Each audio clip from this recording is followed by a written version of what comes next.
Have you ever found yourself staring at your phone, wondering what you did wrong? One day, she's warm, playful, reaching out with emojis and laughter.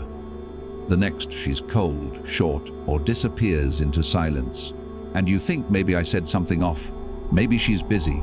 Maybe she's confused. But here's the truth, no one tells you she's not confused. She's watching, she's testing, not in a cruel way, not to manipulate, but because something deep inside her, something ancient, needs to know, are you steady? Can you hold your center? Will you collapse under pressure or rise calmly through it?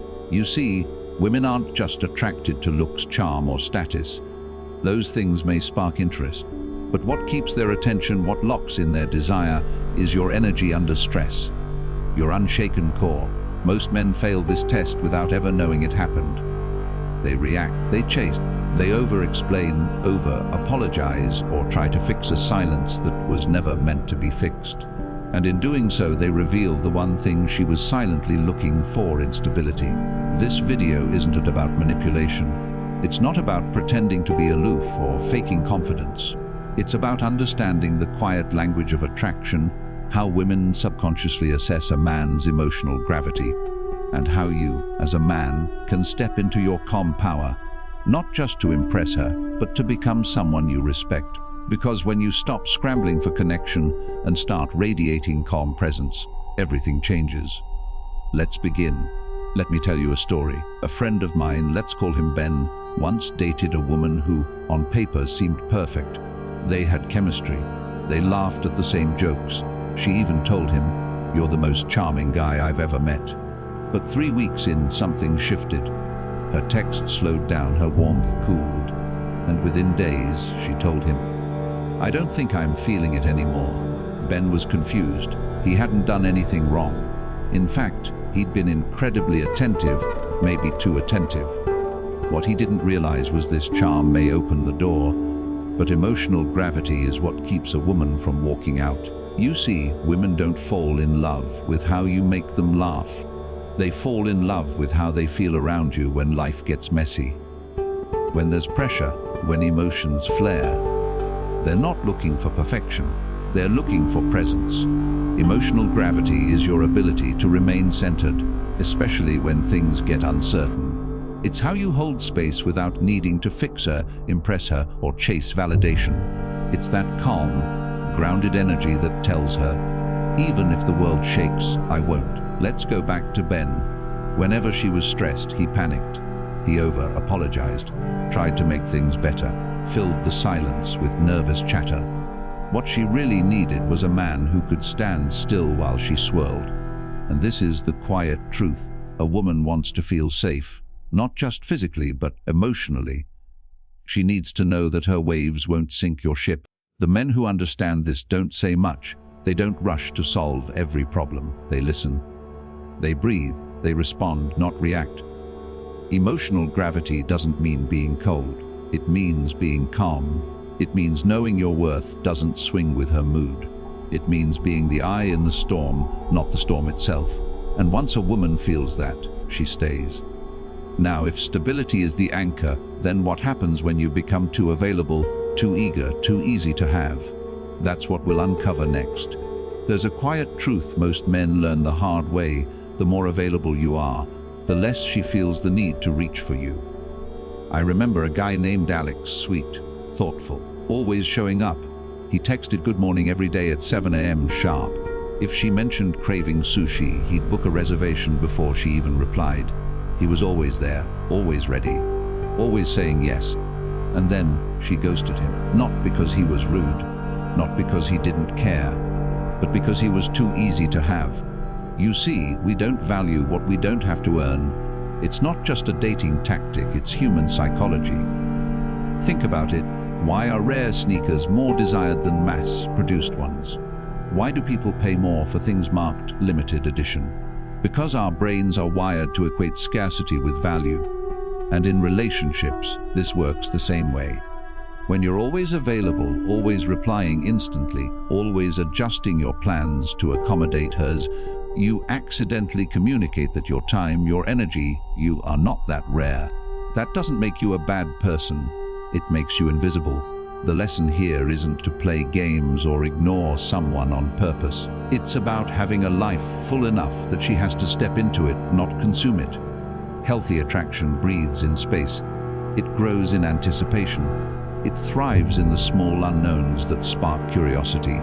So if you find yourself constantly waiting for her texts, constantly showing up first, constantly proving your interest, pause. Ask yourself, am I giving because I want to, or because I fear losing her if I don't? The man who doesn't fear space, who lets her miss him, becomes magnetic. Not because he's trying to manipulate her, but because he's already complete, with or without her presence. And when she senses that, she leans in. Now that we've talked about the power of distance, let's look at something even deeper. The presence you carry before you even speak. There's something powerful about a man who walks into a room and doesn't need to say a word. You feel it before he speaks. It's not arrogance. It's not forced. It's presence. I met a guy like that once at a small dinner gathering. Let's call him Marcus. He didn't talk much, didn't dominate the conversation. But when he did speak, everyone leaned in. Even the way he listened made people pause. Women noticed, men respected. He didn't need to prove anything because his presence said everything. So what made Marcus different? It wasn't his looks. It wasn't status. It was how he carried himself. Straight posture but relaxed shoulders, calm, deliberate movements. Steady eye contact, never lingering too long. A voice that was slow, clear and grounded, like every word had weight. This is what I call the voice of command, and it's more than just your tone. It's how you exist. See, most men rush, they fidget, they speak too fast, trying to fill the silence. But silence isn't something to be afraid of. When you're grounded, you become the silence others lean into. Here's the truth. Women don't just respond to your words, they respond to your energy. If your energy says, I need your approval, it shows. If your energy says, I know who I am, that shows too, and that is what draws them in. Think of it like music. A deep bass note doesn't scream. It hums through your bones. Your presence should feel the same, resonant, quiet, unforgettable. If you want to build this kind of presence, start small, speak 20 slower. Breathe through your nose when nervous. Pause before you reply. Stand still when you feel the urge to fidget. The more you practice stillness, the louder your presence becomes. Because confidence doesn't shout, it settles. And once you've mastered that kind of energy, you'll understand why the man who can leave quietly, without fear, holds more power than the one who begs to stay. Let's talk about that next. There's a moment in every connection where the power shifts. Not because someone said something wrong, but because someone showed they were afraid to leave. A man I coached once, Eli, fell hard for a woman he met at work. They clicked instantly. Long walks, long talks, the kind of chemistry that felt effortless. But as the weeks passed, she began pulling back. She replied later. She cancelled plans, and Elenicked. He doubled down. Flowers, late-night texts, long voice messages explaining how he felt. Trying desperately to hold on. But here's what Eli didn't see. She wasn't pulling away because he cared. She was pulling away because she could feel that he'd never walk away, no matter how she treated him. See, walk-away power isn't about leaving. It's about being willing to. It's about holding your standards even when it costs you someone you care about. Women don't test this power maliciously. It's instinctive. They need to feel that the man in front of them values himself enough to choose peace over chaos. That if they cross a line, he won't fight, beg, or perform. He'll simply exit. That energy doesn't just create attraction, it creates respect. And without respect, there is no desire that lasts. Let's break this down. If you stay in conversations where you're insulted, if you explain your worth to someone who already doubts it, if you tolerate disrespect just to keep the connection alive, you've already lost more than the relationship. You've lost your center. Now, walking away doesn't mean slamming doors or giving the silent treatment. It means calmly, clearly saying, "This doesn't feel healthy for me. I wish you well," and then letting go with no drama, no bait, no unfinished loops.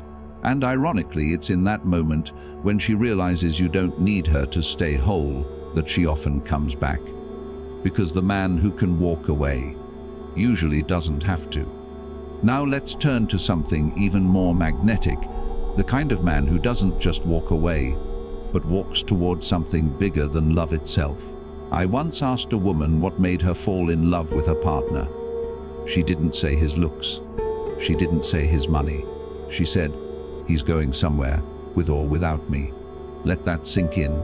There's something deeply attractive about a man who's on a mission, not because he's unavailable, but because he's centered in something greater than romance.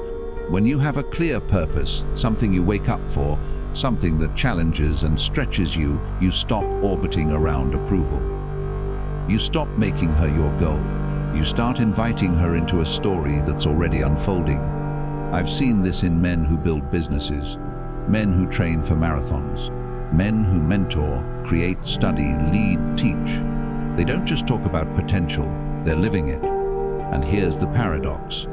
The more focused you are on your mission, the less desperate you become in love.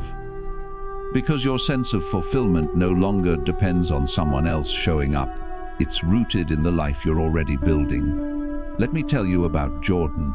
He was deeply in love, but he never stopped writing music, even when his girlfriend wanted more of his time, even when he felt tempted to drop his goals to make things easier. He didn't. He loved her, but he refused to lose himself. And what happened? She respected him more.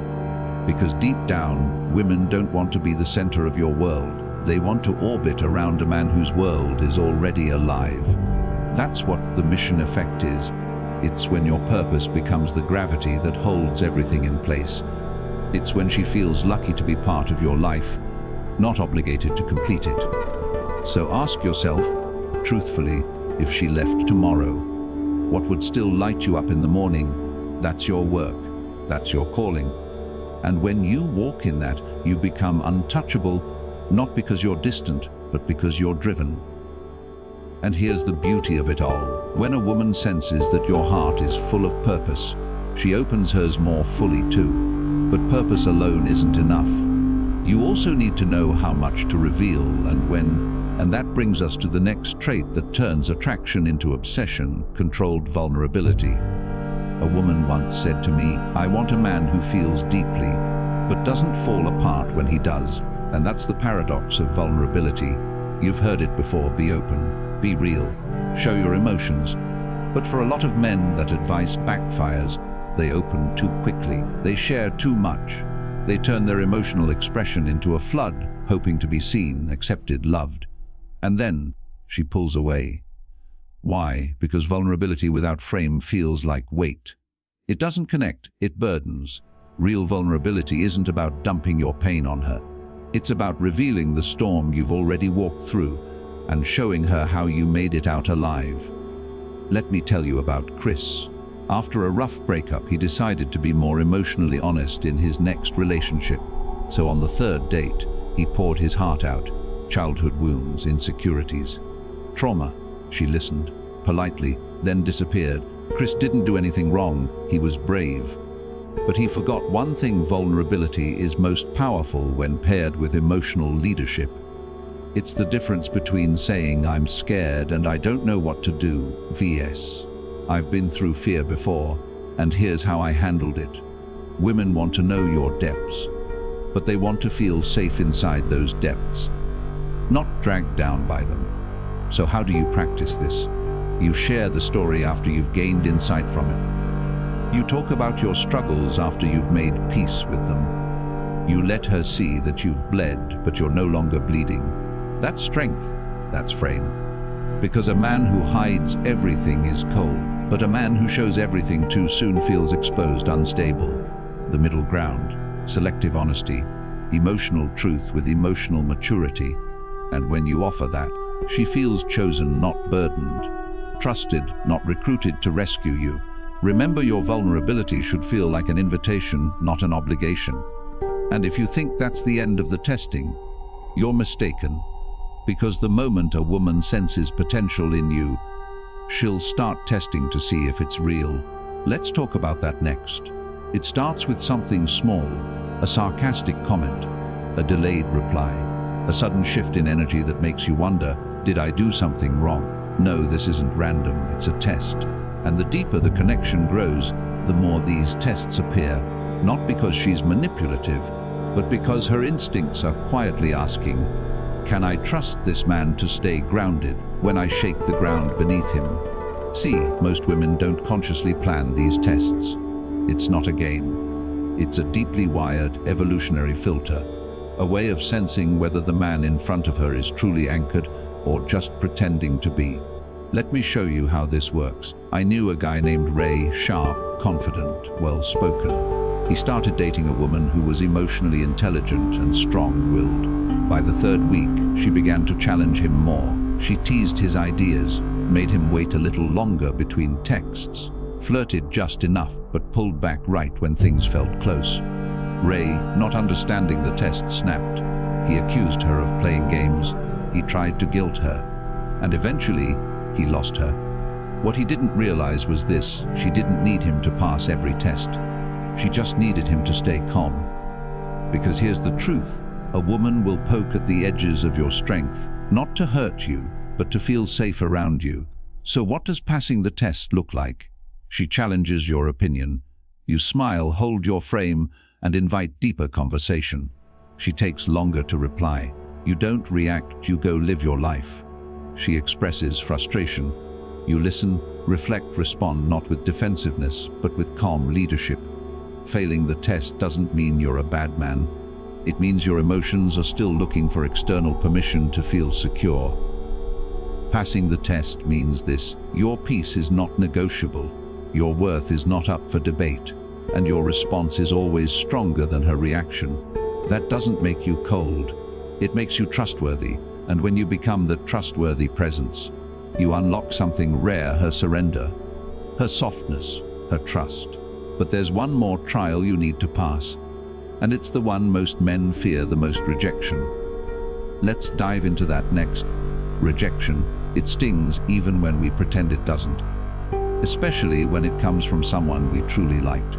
But here's the uncomfortable truth: it's not the rejection that breaks you, it's how you respond that defines you. Let me tell you about Jonah. He met someone he really vibed with: deep conversations, shared goals, real chemistry. He thought things were heading somewhere, until one night she said, "I just don't feel the spark anymore."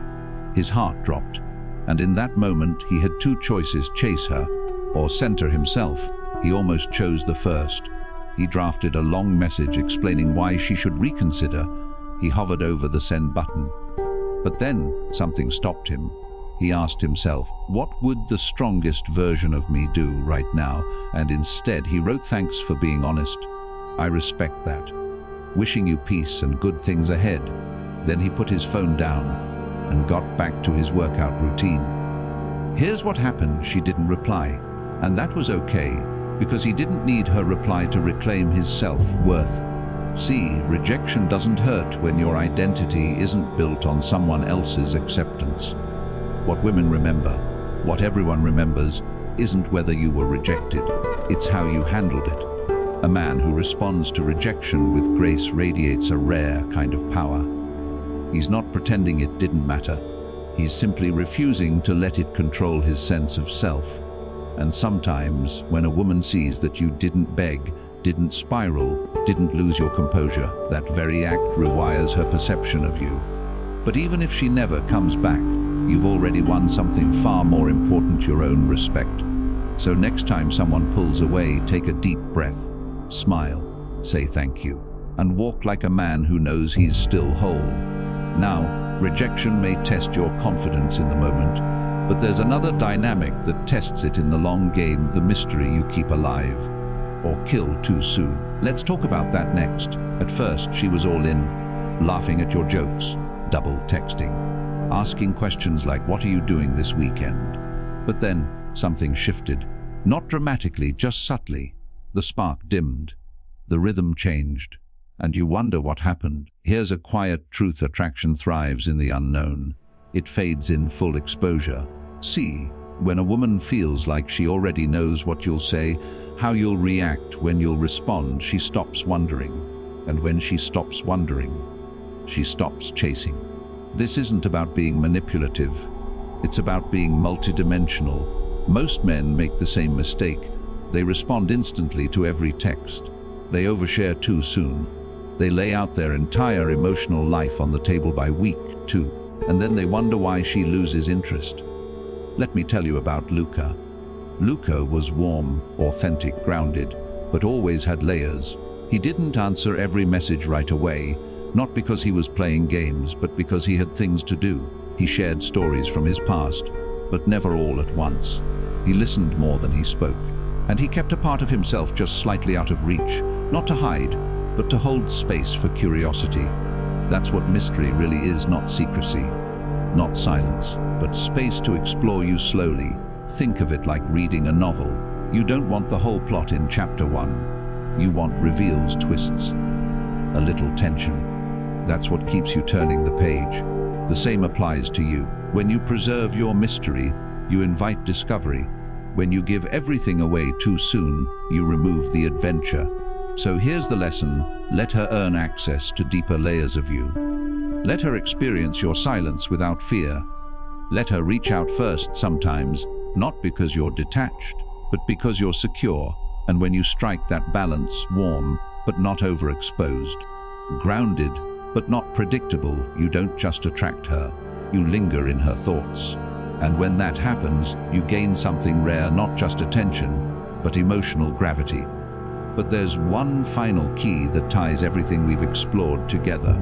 It's the foundation of all strength, the root of lasting power in a man, the ability to master his own desires. Let's close with that.